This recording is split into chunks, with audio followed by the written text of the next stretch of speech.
Welcome to Love, Serve, Lead, sharing stories of disciples in the Iowa United Methodist Church who, empowered by the Holy Spirit, are loving boldly, serving joyfully, and leading courageously across Iowa and beyond. Hello, everyone, and welcome again to this podcast, LSL, Love, Serve, and Lead. And I am blessed and happy to have my friend here, my new friend, James.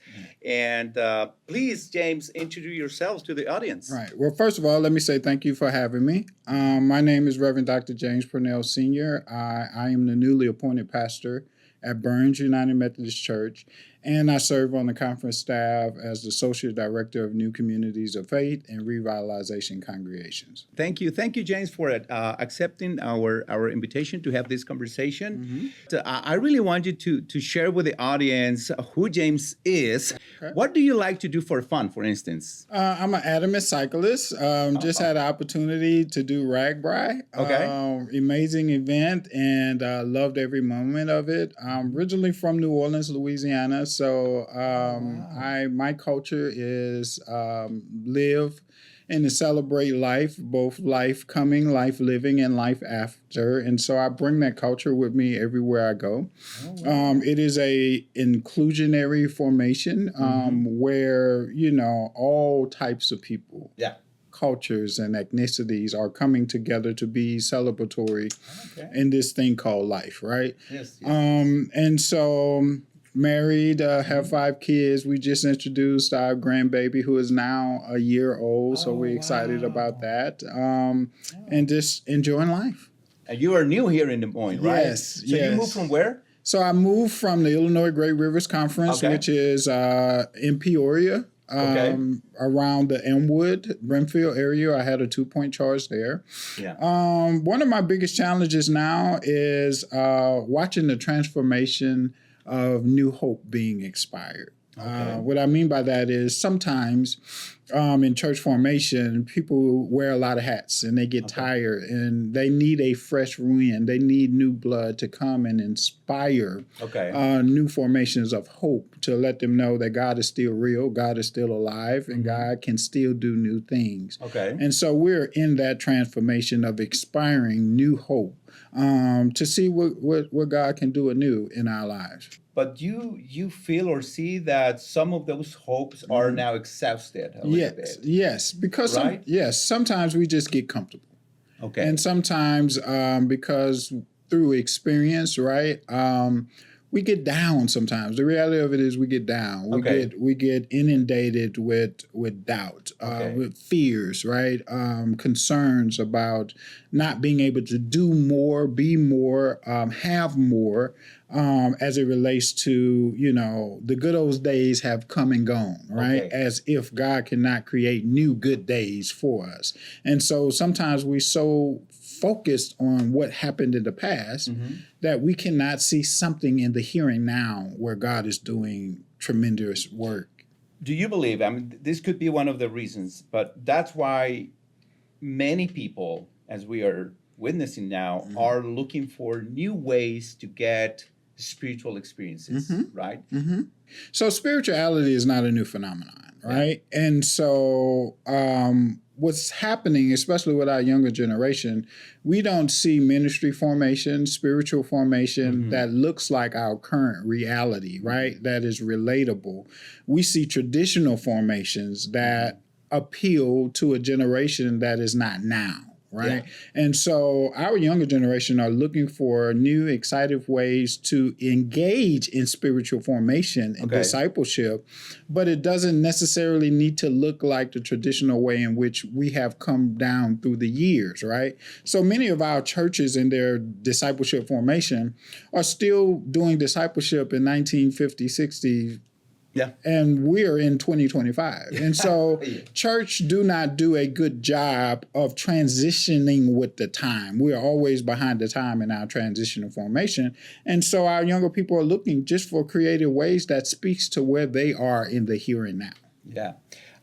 You makes me to remember one of my stories, some illustration that I share with the group that I was leading in a church. I don't remember what I read this, but it was an astounding sample that I shared with my community, and the illustration was like asking this question to the people: would you? I mean, if you got sick for whatever reason, if you got sick, you need attention, medical attention. Would you be willing to go and get that care from a hospital that is practicing medicine from the 40s or 30s with the same technologies of the 40s and 30s and the same knowledge of the 40s and 30s? So all of them say, no, we want to go to a hospital that it is updated to what is, what is. So probably the same thing happened with churches, right? Which is applicable to our church. That analogy is right now. Yeah. We have to do a better job of ministering to a present age. We're called to be ministers to a present age, not an age that is past. Yes. And that has been the struggle with traditional church formation, how to transform, reform, and create new models that is impactful in our present age. Now let's get into the topic here, because our topic today is everyone is welcome. No perfect people allowed in our midst, in our faith communities or groups.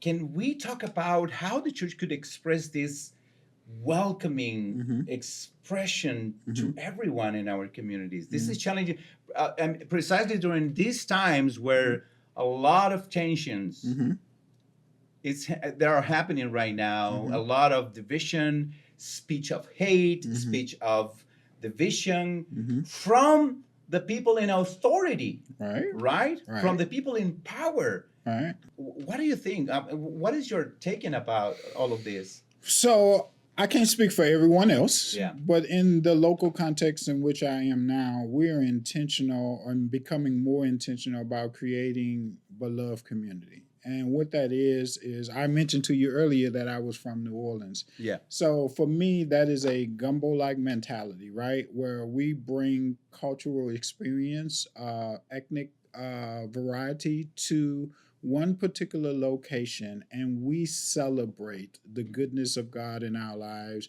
what God is doing in our lives, etc., and learn from the difference. The reality is systems have been created to make us divided with the difference, right? And there's so much beauty in difference, right? That if we're willing to open ourselves and get beyond our comfortability, right, to know something anew, we can find beauty in the difference in multi-ethnic cultural formation. And so that is one of the things that we're attempting to do at Burns United Methodist Church. It has had its various challenges in formation. Okay. It has been a transit church, moving since its existence some 7 times, and the 7th location being where we currently are right now. Okay. And so it has, one of the characteristics that Burns, and I'm very proud of, is that its ability to be adaptable, right? And so through that adaptability characteristics, we now set in a community where it's neither all white or all black. It's a multi-ethnic, multicultural formation. Okay. So how do we're in the engagement of holding up our African-American heritage while walking alongside other cultural heritage, which I feel to believe would be a multicultural experience like none other, once we put all those particular type of pieces together. Wow, that's interesting. So, because the church, even though it started as an African American ministry, is now located within a community that it is more diverse in terms of their ethnicities. So the church is located there. So could be this faith community a symbol of inclusion? Yes. In the midst of all of this tension that it is happening in our communities, in our state, in the country.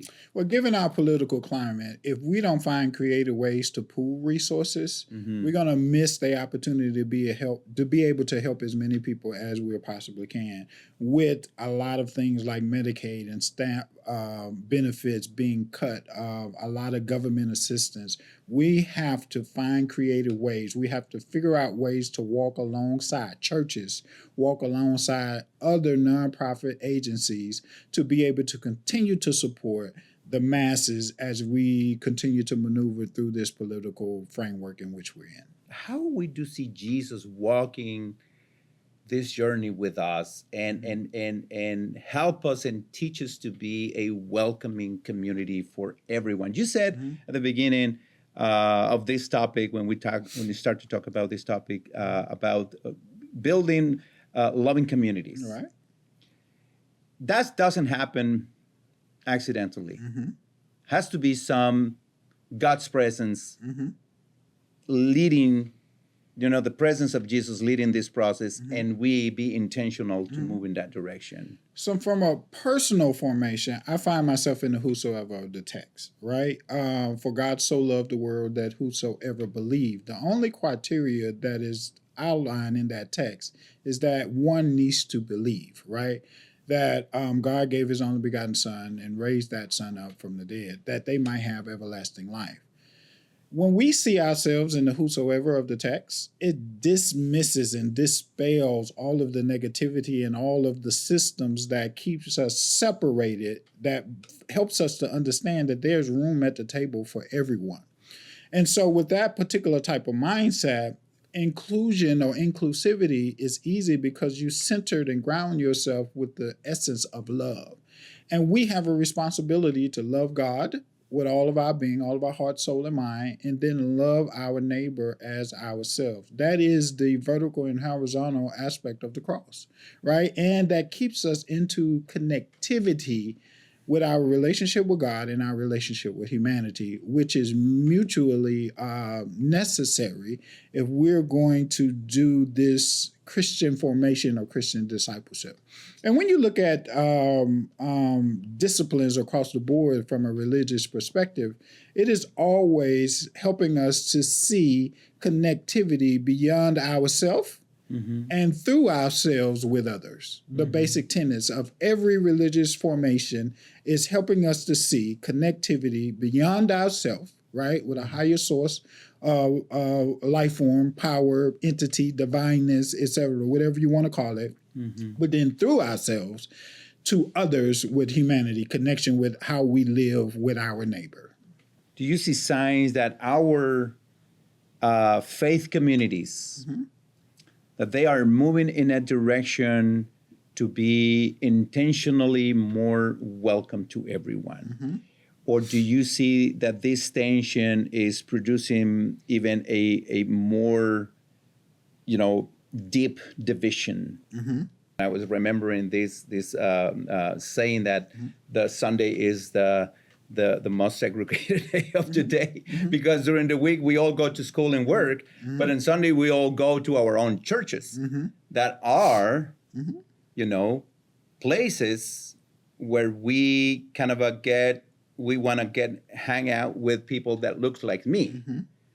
How do you see that trending, that it is getting deeper, this division, or there are some signs of hope?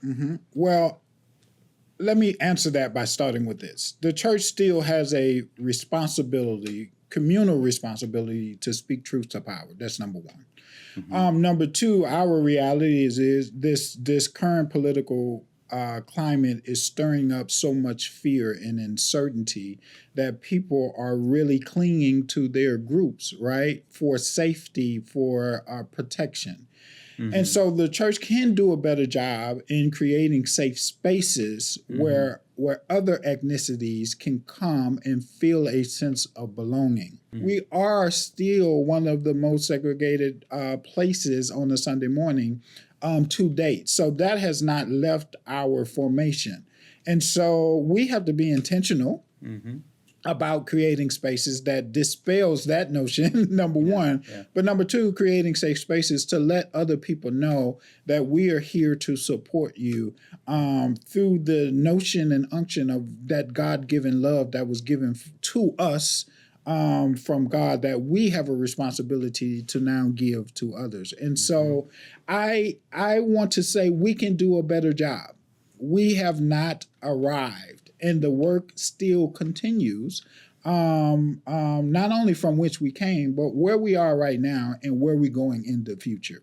And I think if we are intentional about those particular type of practices, then we can help our brothers and sisters, whether Latino, Korean, or African, coming from the Congos or Western Africa. We can help our brothers and sisters know that there is a place for them here. And there, again, go back to there is room at the table for you. Could you share with the audience, what do you believe could be 1, 2, or even 3 actions if they want to be more welcoming, more accepting, more inclusive for people in their communities that not necessarily belong to the majority of the ethnicity of those congregations? Can you give us like 1 or 2 actions that they can apply in their ministries? Yes. Number 1, the church needs to be a reflection of its community. The only way that you're able to do that is to open up the doors of the church, create new models where the church is being more engaging of the community so it can reflect the community in which it's in. If not, we are 4 walls in a community that necessarily don't always look like the community we are supposed to be representing. Okay. Number 2, find ways that you can walk alongside other nonprofit organizations, right, who are helping the least of these, who are doing the necessary groundwork, right, that the church in some cases cannot do alone. But through collaboration and healthy partnerships, they can collab and do that particular type of work together with other nonprofit agencies that are out there trying to work. So to help the church understand and other nonprofit organizations to understand that they are not in this work alone. And so that the people can see both the church and the community walking alongside each other. And then for a third point, walk in love. Walk in love. Walk in love. As simple as it is. As simple as it is, right? Wow. One of the greatest commandments. And I think when Jesus was confronted, right, with those who was astute in the law formation, right, he said that he asked them, what is the greatest commandment, right? And that is to love God with all our heart, soul, and mind, and love our neighbors as ourselves. I mean, we can galvanize ourselves in the fundamental basis of walking in love together, regardless to what the color of your skin is. I think we can do a better job of ministering to the least of these in that formation. And so, again, we have not arrived. We still have work to do, and the work must continue on. Have we made great strides? Yes, we have. But I think we do ourselves a disservice to sit in comfortability as if we arrived, because we're not there. So as hate, love also could be learned, right? Yes. I mean, we'll learn to hate by experience, by following the model of others that taught us how to hate stuff, things, or even people. That's a reality. Yeah, and you see that, and this is very common to see little ones, toddlers from different ethnicities hanging together, playing together, hugging together, like nothing. But if they get taught to love or to hate, that's the direction of their life. So love could be taught, Reverend James? Love can be taught. All of these learned behaviors, as you mentioned, are taught behaviors. Well, where is the lesson coming from? They're coming from cultural dynamics. They're coming from family dynamics. They're coming from religious formation and institutions, if we're being realistic about it. And so you're right. People don't come out of the womb doing these things in an intention to be harmful, right? When we look at children, these are learned behaviors that individuals now are groomed into, that becomes a part of their characteristics or their reality norms. And so if negativity can be learned, right, through divisions, through concepts that keeps us separated, right, those unifying characteristics and elements like love, like unity, like creating beloved community, like worshiping together, like being in collaborative formation. All these things can be taught anew to help us create a new model in 2025, right? The present age of what holistic formation look like in spirituality and church formation. Awesome. So, James, how do you see our denomination? You know, we belong to the United Methodist Church, which is it's a religious organization that wants us to grow, wants to get connected with the community. How do you see our United Methodist Church here in Iowa doing that work of expressions like developing multicultural, multi-ethnic ministries? I do believe that probably in the major cities and the largest cities will be a little bit easier than in the rural areas. But how do you see that happening in our context here in Iowa? Well, let me say the denomination has taken a stand, and I think a helpful stand with regards to removing hurtful languages in our organizational formation. That is prompting the notion of inclusivity, right? And being intentional about creating beloved communities where all people are welcome at the table. Now, again, have we arrived? No, we still have work to do. And I think that work consists of looking at other healthy models across denominational platforms where multi-ethnic, multicultural frameworks are being used for transformation and the embetterment of people's lives. And I think if we are intentional about those particular type of things, we can continue to create, continue to be transformed into a formation that transcends the political framework in which we're in right now, that shows individuals that the United Methodist Church is truly operating from a spirit of love, governed by love, and instituting love in such a way that it is transforming or impacting, that is creating disciples for the transformation of Jesus Christ. And so we have made some significant strides as a denominational framework. Those strides are being utilized in the Iowa Conference in particular, and I'm excited and hopeful about where the church is going from here, because it brings us to a place where we are ministering to a present age, and I'm so excited about that. You have mentioned several times the word engagement, and I use a lot of that work in my doctoral dissertation writings.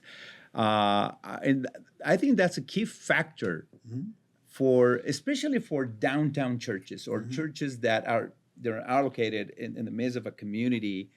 People today don't go to church just to admire the stained glasses. They especially the new generation, they want to get into a group that, they express a very good welcoming, right?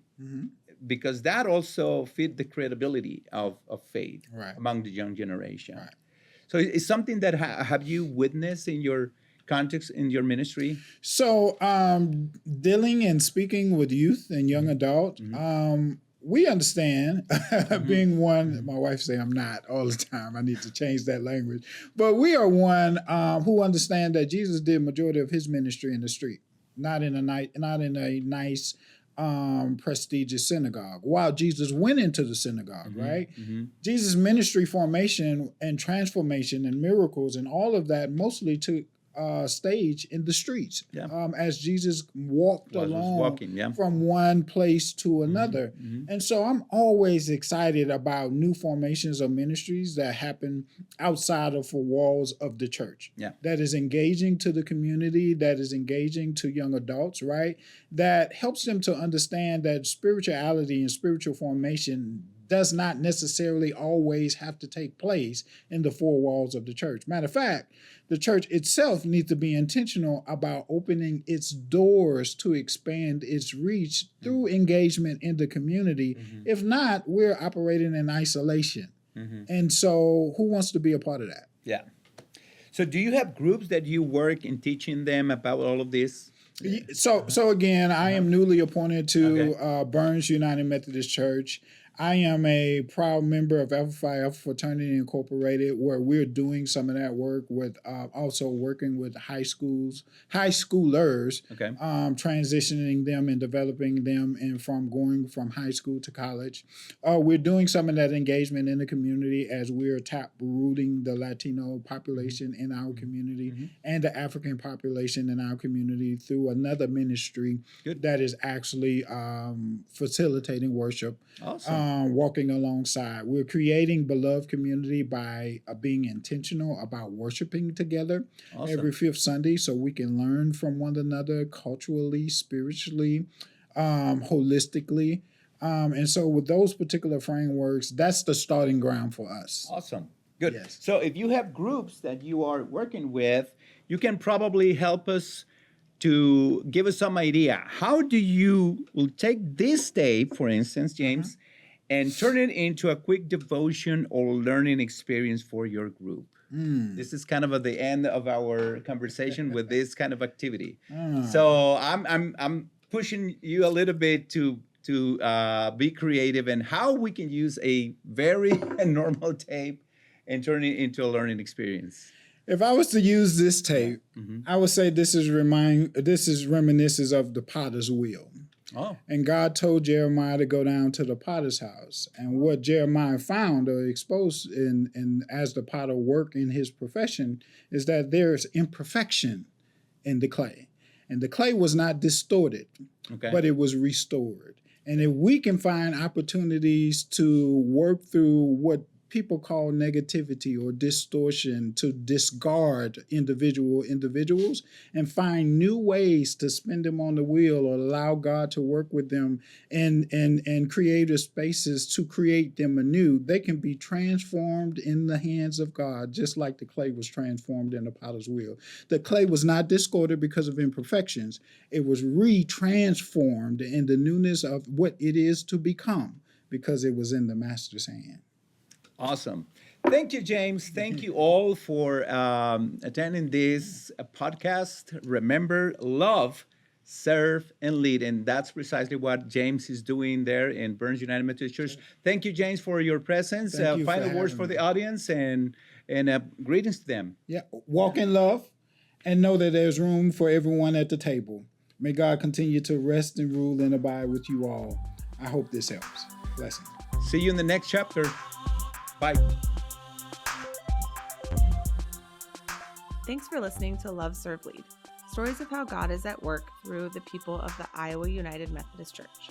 To hear more inspiring stories, be sure to follow, share, and subscribe. Until next time, keep loving boldly, serving joyfully, and leading courageously. This podcast was produced by 2301 Studios in collaboration with the Iowa Conference Connectional Ministries Council.